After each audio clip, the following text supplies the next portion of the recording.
भले ही तारा गरीब घर की थी और कबाड़ा चुना करती थी, पर फिर भी उसके अंदर काफी साफ सफाई थी और उसकी चारों बहू भी हर वक्त ये ध्यान देती है कि शरीर के साथ घर की सफाई भी रहे।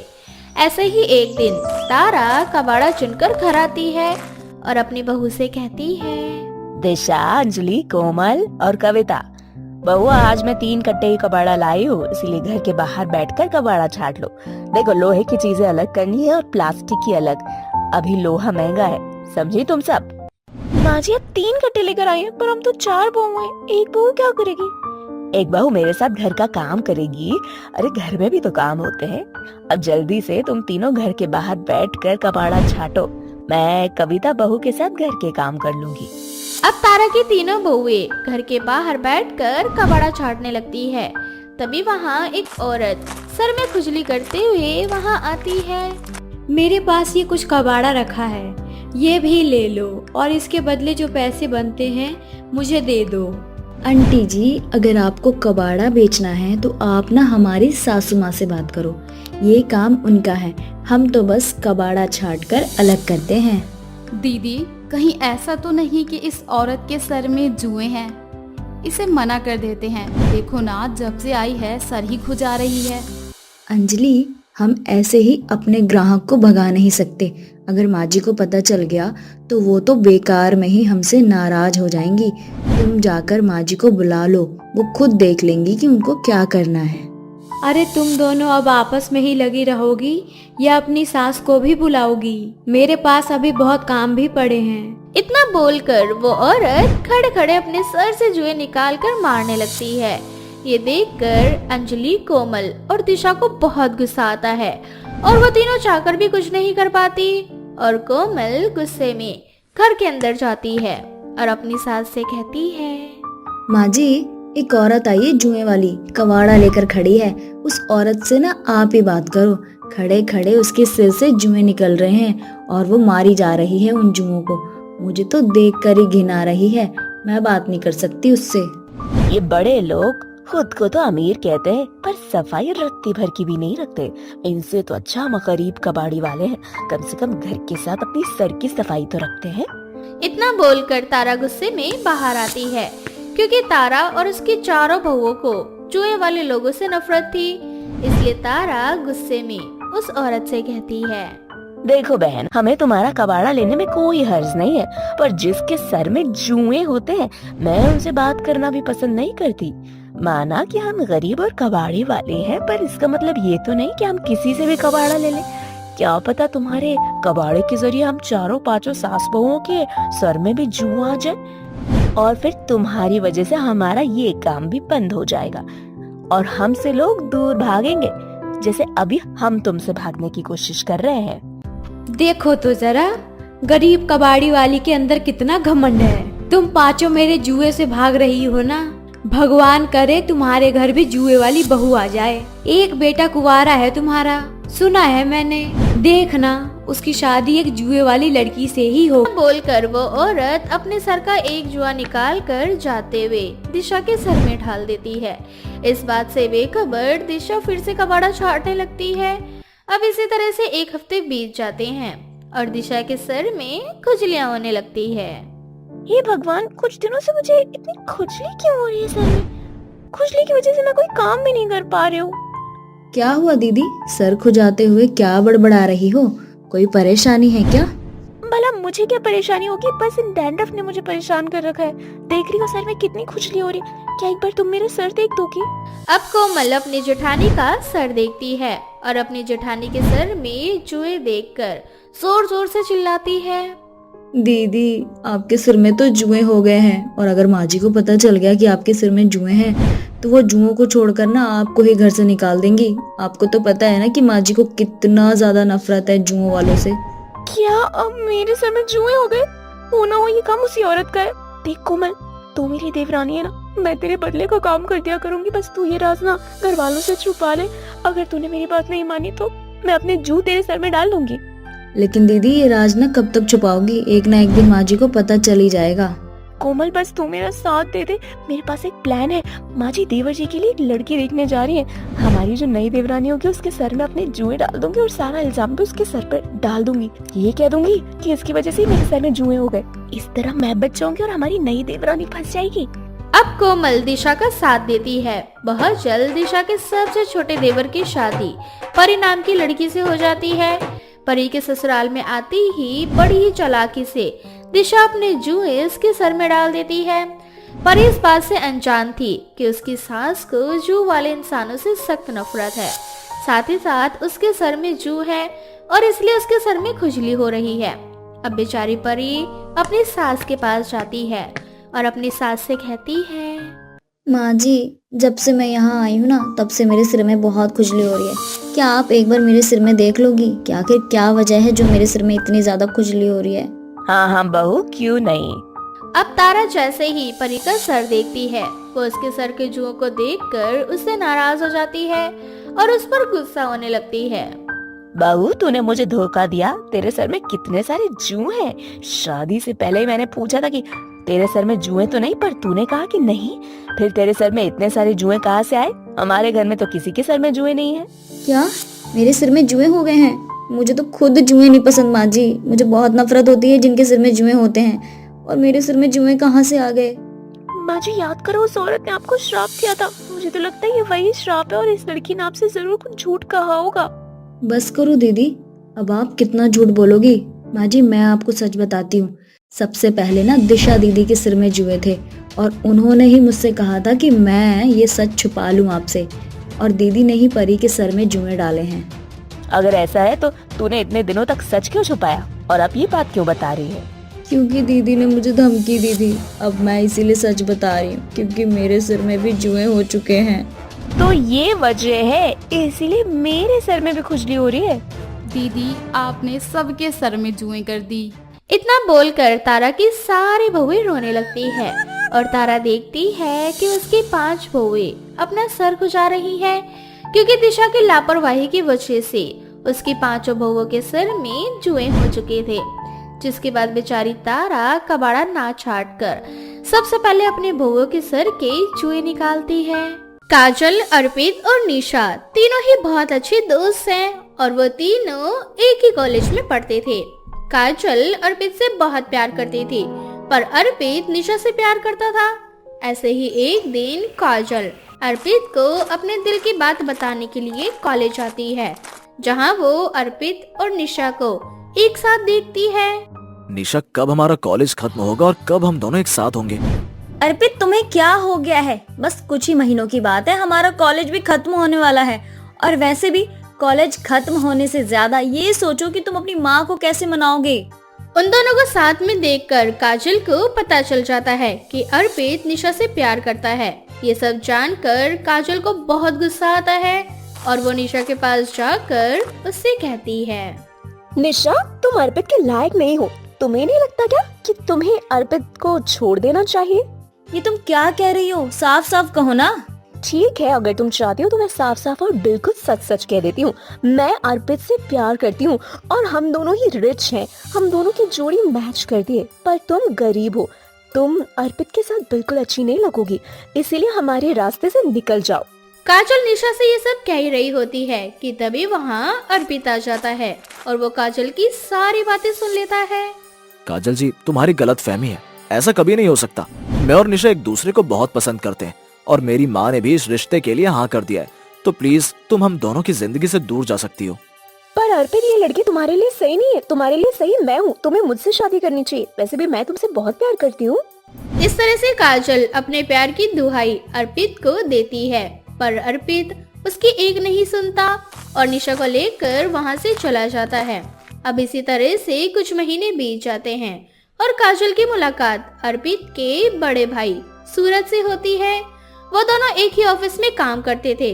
अब जैसे ही काजल को पता चलता है कि सूरज अर्पित का बड़ा भाई है, तो वो सूरज को अपने प्यार के जाल में फंसा लेती है। मैंने कभी सोचा नहीं था कि मुझे भी किसी लड़की से प्यार हो सकता है। मैंने अपने दिल को बहुत रोका, पर मैं रोक नहीं पाया। प्यार चीज ही ऐसी होती है, हम खुद को कितना ही क्यों ना रोक लें, पर दिल है कि मानता ही नहीं। तुम बिल्कुल सही कह रही हो काजल। अब मैं तुम्हारे बिना एक पल नहीं रह सकता। मुझे अपनी पूरी जिंदगी तुम्हारे साथ गुजारनी है। इस तरह से सूरज काजल से शादी कर लेता है। अपनी भाभी के रूप में काजल को देख अर्पित और निशा को बहुत अच्छा लगता है। अब ऐसे ही कुछ दिन बीत जाते हैं और अर्पित भी निशा से शादी कर लेता है। इस तरह से निशा और काजल देवरानी जेठानी बन जाती हैं। काजल, अब तुम मेरी जेठानी बन चुकी हो। ये देखकर ना मुझे बहुत खुशी हो रही है, और इससे ज्यादा खुशी तो मुझे इस बात की है कि तुम अर्पित को भूल कर आगे बढ़ चुकी हो। भूलना तो था ही, आखिर कब तक अर्पित के बारे में सोचती जब वो मुझसे प्यार ही नहीं करता था। इसलिए मैंने अपनी जिंदगी में आगे बढ़ने का फैसला लिया। पर मैं ये नहीं चाहती कि मैं तुम्हारी जेठानी बन जाऊंगी। जितना खुश होना है हो जाओ, क्योंकि मैं यहाँ जिंदगी भर तेरी जेठानी नहीं, तेरी सौतन बनकर रहने आई हूँ। इस तरह से काजल निशा से उसके पति अर्पित को छीनने का प्लान बनाती है। समय यूं ही बीतता जाता है और काजल हर समय अर्पित के आगे पीछे रहती। ऐसे ही एक रोज। वाह निशा, आज तुमने इतना सब कुछ बनाया। सच में ये सारा खाना बहुत ही लाजवाब है। अर्पित, कैसे पति हो तुम? तुम्हें मेरे हाथ के बनाए हुए खाने का स्वाद भी नहीं पता। ये खाना मैंने नहीं, जेठानी जी ने बनाया है। क्या भाभी ने? भाभी, अपने खाना सच में बहुत अच्छा बनाया है। दिल तो कर रहा है कि आपके हाथों को चूम लूं। तो चूम लीजिए ना देवर जी। अर्पित, बहुत ज्यादा हो रहा है तुम्हारा। मैं तुम्हारा खून कर दूंगी। अरे बाबा, मैं तो मजाक कर रहा था।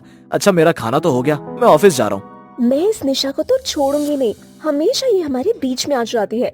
इस तरह से अर्पित ऑफिस चला जाता है और काजल मन ही मन अपने गुस्से को दबाकर रह जाती है। अब समय यूं ही बीतता जाता है और एक दिन काजल निशा को मार्केट भेज देती है।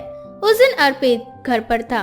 अर्पित को घर पर अकेला देख काजल उसके लिए चाय ले जाती है, जिसे पीकर अर्पित को चक्कर आने लगते हैं। क्या हुआ अर्पित? पता नहीं भाभी, पर मुझे अचानक से चक्कर आने लगे हैं। क्या हो रहा है मेरे साथ? तुम्हारे साथ वही हो रहा है अर्पित जो मैं चाहती हूँ। अब बहुत जल्द हम दोनों एक हो जाएंगे और निशा तुम्हें छोड़कर हमेशा के लिए चली जाएगी। और सूरज से तो मुझे फर्क ही नहीं पड़ता, वो मुझे अपने साथ रखे या ना रखे। इस तरह से काजल अर्पित की कमजोरी का फायदा उठाने की कोशिश करती है, पर उसी वक्त निशा आ जाती है और वह अपनी आंखों से काजल का असली रूप देख लेती है। काजल, तुम्हारी हिम्मत कैसे हुई मेरे पति के करीब जाने की? मुंह बंद रख अपना। मैं तुझसे ज्यादा प्यार करती हूँ अर्पित से, और अर्पित सिर्फ और सिर्फ मेरा है। मैं यहाँ तुम्हारी जेठानी नहीं बल्कि सौतन बनने आई हूँ, समझी? पर मैं तुम्हें ऐसा नहीं करने दूंगी। तुम मेरे पति को नहीं छीन सकती। दूर हटो मेरे पति से। मैं तुम्हें अपनी सौतन नहीं बनने दे सकती। अगर तुमने अर्पित को नहीं छोड़ा तो मैं जेठ जी को सारी बातें बता दूंगी। तुम्हें जिसको जो बताना है तुम बता सकती हो, मुझे कोई फर्क नहीं पड़ता। अर्पित सिर्फ और सिर्फ मेरा है। निकल जाओ हमारी जिंदगी से। इस तरह से काजल निशा को धक्का मारकर कमरे से बाहर कर देती है और कमरे का दरवाजा बंद कर देती है। नहीं है। चुप कर तू। मैं सब जानती हूँ क्या सही है और क्या गलत। वैसे भी प्यार और जंग में सब जायज होता है। इतना बोलकर काजल एक बार फिर अर्पित के करीब जाने लगती है, पर नशे में धुत अर्पित खुद को संभाल लेता है और काजल को खुद से दूर कर देता है। तुम्हें क्या लगा तुम ऐसी हरकतें करके मुझे पालोगी? ये तुम्हारी गलत फहमी है। मैं सिर्फ और सिर्फ निशा का हूँ। मैं तुम्हारे नापाक इरादों को कभी कामयाब नहीं होने दूंगा। क्यों अर्पित, तुम मुझसे दूर दूर क्यों रहते हो? तुम मुझे अपना क्यों नहीं लेते? मैंने ये सब कुछ तुम्हारे लिए ही तो किया है। जानना चाहती हो कि मैं तुम्हें क्यों नहीं अपनाना चाहता? तो सुनो, तुम मेरी निशा से बहुत अलग हो। मेरी निशा किसी का घर नहीं उजाड़ना चाहती, पर तुम किसी को खुश नहीं देख सकती। तुम हर किसी की खुशियां छीनना चाहती हो। बस यही वजह है कि तुम खुद खुश नहीं हो और निकल जाओ मेरी नजरों के सामने से, वरना मैं तुम्हें तुम्हारी सही जगह पहुंचा दूंगा। इतना बोलकर अर्पित काजल का हाथ पकड़कर अपने कमरे से बाहर कर देता है और निशा को गले से लगा लेता है। उसी वक्त सूरज आ जाता है और उसे अपनी बीबी का असली रूप पता चल जाता है। तो ये वजह थी कि तुम मेरे भाई को पाना चाहती थी, इसलिए इस घर में आई मेरे जरिए। पर अब तुम अपनी देवरानी की सौतन नहीं बन पाओगी, क्योंकि अब तुम इस घर में रह ही नहीं सकती हो। तुम क्या कहना चाहते हो? मैं इस घर से कहीं नहीं जाऊंगी। तुम्हें इस घर से जाना ही होगा, क्योंकि मैं तुम्हें अपनी पत्नी नहीं मानता। मैं तुम्हें तलाक दे रहा हूँ। इस तरह से सूरज काजल को छोड़ देता है और अपने घर से हमेशा के लिए निकाल देता है। इस तरह से सूरज जिंदगी भर अकेले रहने का फैसला करता है। तो वहीं दूसरी ओर निशा और अर्पित अपनी जिंदगी की एक नई शुरुआत करते हैं। माया नगरी नाम के एक जंगल में 3 जादुई नागिन बहन शेषा, बेला और शिवन्या एक साथ रहा करती थी। तीनों नागिन बहनें एक दूसरे से बेहद प्यार किया करती थी।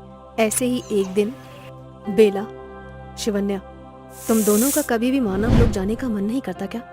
तुम दोनों नहीं देखना चाहती कि इंसान कैसे रहते हैं, आखिर किस तरह से बोलते हैं, किस तरह से हंसते हैं? हमेशा माता पिता हमें बस यही कहते आए हैं कि मानव अच्छे नहीं होते। क्यों ना एक बार, बस एक बार हम तीनों बहन मनुष्य की दुनिया में जाएं और वहां रहकर मनुष्यों को देख कर आए।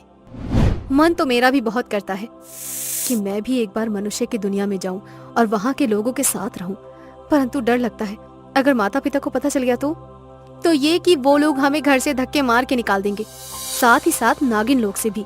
इसीलिए अब तुम दोनों अपने दिमाग से इंसानों का ख्याल निकाल दो। शिवन्या की बात सुनकर बेला और शेषा का मुंह बन जाता है। तो वहीं दूसरी ओर शिवन्या अपनी बात कहकर वहां से चली जाती है, जिसके बाद बेला शेषा से बोलती है, इस शिवन्या की बच्ची को मनाना तो बहुत मुश्किल का काम है। आखिर ये माँ पापा की चमची जो है, ये नहीं जाने वाली हमारे साथ, वो भी इंसानों की दुनिया में। क्या कहा तुमने?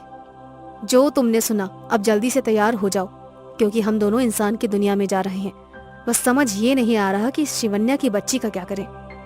बेला, तुम शायद कुछ भूल रही हो कि हम तीनों ही बहन जादुई नागिन हैं। हमारे पास कुछ ऐसी शक्तियां हैं जो यहाँ नागिन लोक में किसी के पास नहीं है। उनमें से एक शक्ति मेरे पास है, किसी को भी सम्मोहित करने की। तो फिर देरी किस बात की है? बेला और शेषा शिवन्या के पास जाती हैं और बेला अपनी आंखों की जादुई शक्तियों से शिवन्या को अपने वश में कर लेती है। अब शिवन्या बस वही करती है जो बेला उसे करने के लिए कहती है, जिसके बाद वो तीनों बहनें वहां से इंसानी दुनिया में चली जाती हैं। अब इंसानी दुनिया में पहुंचते ही शिवन्या के ऊपर किया गया सम्मोहन भी खत्म हो जाता है। परंतु जब वे तीनों नागिन बहन इंसानों की दुनिया में पहुंचती हैं तो वो देखती हैं कि इंसान का रहन सहन उनके रहन सहन से काफी अलग है। इंसानों की दुनिया हम नाग नागिन की दुनिया से कितनी अलग है। बेला, अच्छा किया जो तुमने सम्मोहन का इस्तेमाल किया। अगर तुम मुझे सम्मोहित नहीं करती तो शायद मैं यहाँ कभी नहीं आती। चलो, शुक्र है कि तुम्हें भी यहाँ आकर हमारी तरह अच्छा लगा।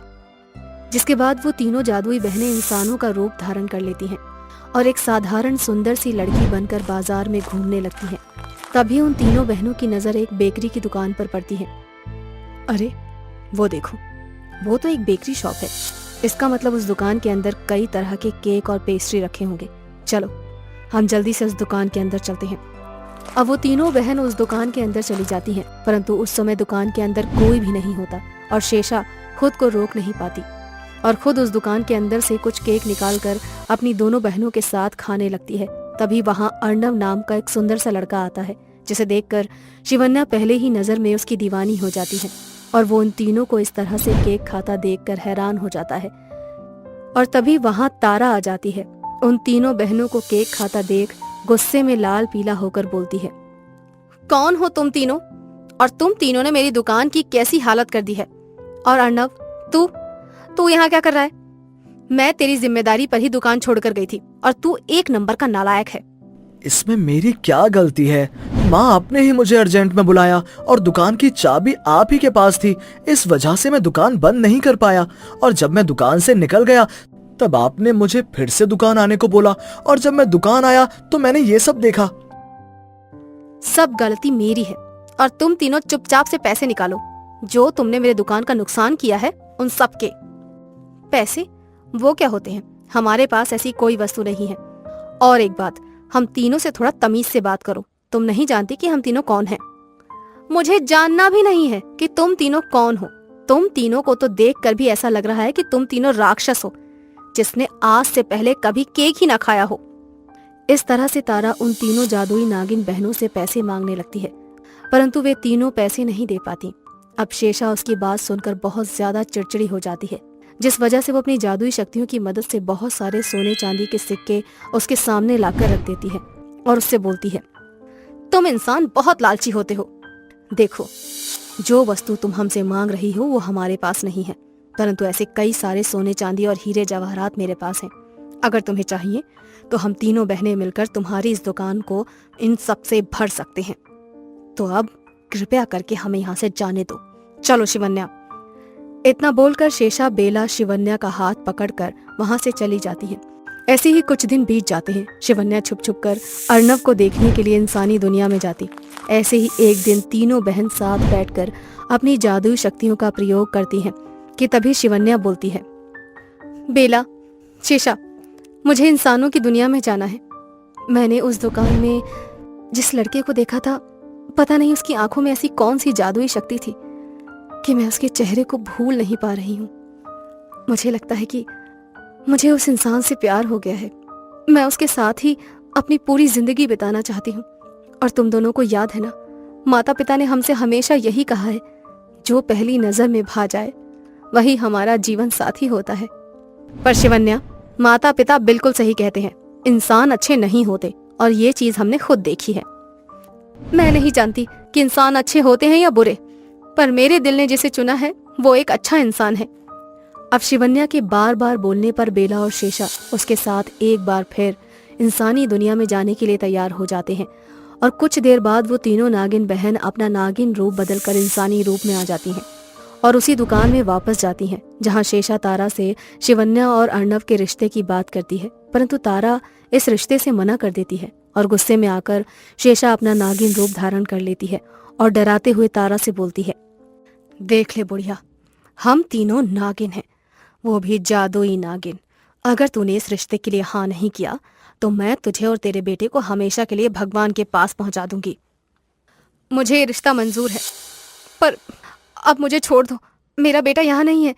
एक बार मैं अपने बेटे को यहाँ बुला लेती हूँ, तो हम उसकी मर्जी से ही पूछ लेते हैं। आखिर मेरे बेटे को भी तो तुम्हारी बहन से शादी करनी होगी ना। अब तारा के बोलने पर शेषा उसे छोड़ देती है और कुछ देर बाद तारा अपने साथ कुछ सपेरों को लेकर आती है और वो सपेरा बीन बजाने लगता है, जिस वजह से तीनों नागिन कमजोर पड़ जाती हैं। परंतु तभी अर्णव वहां पर आ जाता है और उस सपेरे को मार कर भगा देता है, जिसके बाद अर्णव अपनी माँ से बोलता है, माँ, आप ये क्या करने जा रही थी? हम इंसान हैं और हमारा काम है लोगों की मदद करना, और वैसे भी हम तो नागों की पूजा करते हैं। फिर आप सपेरे के हाथों इन नागिनों को कैसे पकड़वा सकती हैं? और रही शिवन्या से शादी करने की बात, तो मुझे ये रिश्ता मंजूर है, क्योंकि अकेली शिवन्या ही मुझे प्यार नहीं करती। मैं भी शिवन्या से बहुत प्यार करता हूँ। मैंने जब उस दिन पहली बार उसे दुकान में देखा था, बस उसी वक्त मैं अपना दिल शिवन्या को दे बैठा था। अर्णव की बातें सुनकर तारा भी मान जाती है, जिसके बाद अर्णव, तारा उन तीनों जादुई नागिन बहनों के साथ नागलोक जाती है और वहां शिवन्या के माता पिता से उसका हाथ मांगती है। जब सारी घटना के बारे में शिवन्या के माता पिता को पता चलता है तो वो लोग भी इस रिश्ते के लिए मना नहीं करते और शिवन्या की शादी अर्णव से करा देते हैं, जिसके बाद शिवन्या इंसानों की दुनिया में आकर अपने पति के साथ एक खुशहाल जिंदगी जीने लगती है। तो वहीं दूसरी ओर बेला भी अपनी जादुई शक्तियों से जब चाहे तब नागलोक से इंसान लोक में आकर अपनी बहन से मिल लेती है।